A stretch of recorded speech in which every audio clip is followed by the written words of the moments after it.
आदम है। सिंध डिवीजन गांधरबल में 20-25 सालों से हम काम कर रहे हैं, जिसमें कि ऐसा हुआ सर पिछले 2 साल से सर हमारी 256 लड़के की जो तनख्वाह है सर वो बंद की हुई है। उसमें से हमारे डेफू साहब ने ऐसा किया था सर पिछले साल में कि कुछ लड़के, इसने 65 लड़कों की अलग से एक लिस्ट बनाई है सर। ऐसा हुआ सर जिस वक्त हम 6,750 रुपया तनख्वाह लेते थे सर, उस वक्त में 7 साल 8 साल हमने कंटिन्यू तनख्वाह भी ली हुई है सर। 20-25 साल हमने काम भी किया डिपार्टमेंट में सर।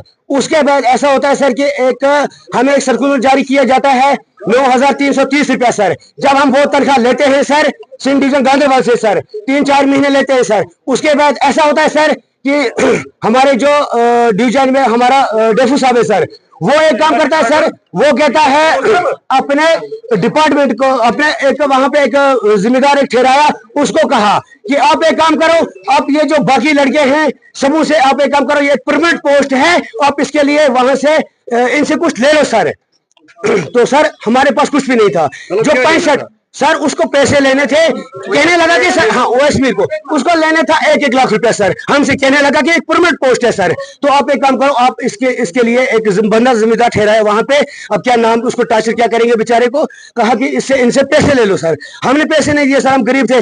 अभी हमने मसा ही देखा था जो 9,330 रुपया हुआ था, कुछ टाइम हुए थे हमने जो मतलब 4 महीनों में देखे हुए थे सर। तो हम उसको 1 लाख रुपया कहां से दे दे सर। हमारे साथ हम मतलब बोलते सर कि हमने कौन सी 20-25-30 हजार रुपया में तनख्वाह थी, जो कि हम ऐसा करते कि वो 30,000 रुपया में से हम उसको 1 लाख रुपया देते सर। मतलब 1 लाख रुपया आपको परमिट कहने लगा सर ये एक परमानेंट पोस्ट है, इसके लिए इनसे कुछ ले लो सर।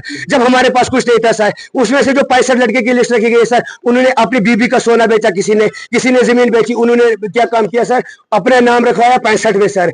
उसकी एक लिस्ट बनाई उन्होंने, 65 लाख रुपया पकड़ा डेफू साहब ने। उस वक्त ऐसा किया कि हमारी लिस्ट जो है बताया कि आप अनऑथराइज्ड हो सर। आप मुझे बताओ सर, अगर हम अनऑथराइज्ड हैं, जो 1945 है सर वो भी अनऑथराइज्ड है सर। कौन से एग्जाम दिया है सर कैजुअल लेबर ने कौन से एग्जाम दे के पास हुआ है कि जिसके पास ऑर्डर है सर। हम कहते हैं सर, हम सीना ठोस के कहते हैं हम मिट जाएंगे, मर जाएंगे, लेकिन हम अपना हक लेके रहेंगे सर। ऐसा है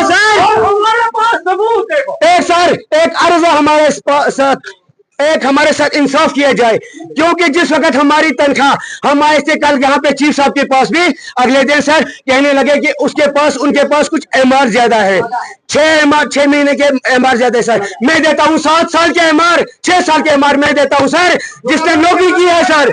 और मैं देता हूँ सर जो हमारे तनख्वाह बनी हुई थी सर 2-2 महीने की सर, 2-2 महीने की, वो एमआर हमारे पास ये है सर। 2-2 महीने की तनख्वाह हमारी बंद है वो भी। उसके बाद 4 महीने उनको एक्स्ट्रा तनख्वाह छोड़ी गई है, मगर हमारी तनख्वाह बढ़ करके हम 256 लड़का है सर। हम इंसाफ चाहते हैं, हमारे बच्चे स्कूल से निकल गए सर, हम इस वक्त खुदकशी के लिए मजबूर है सर।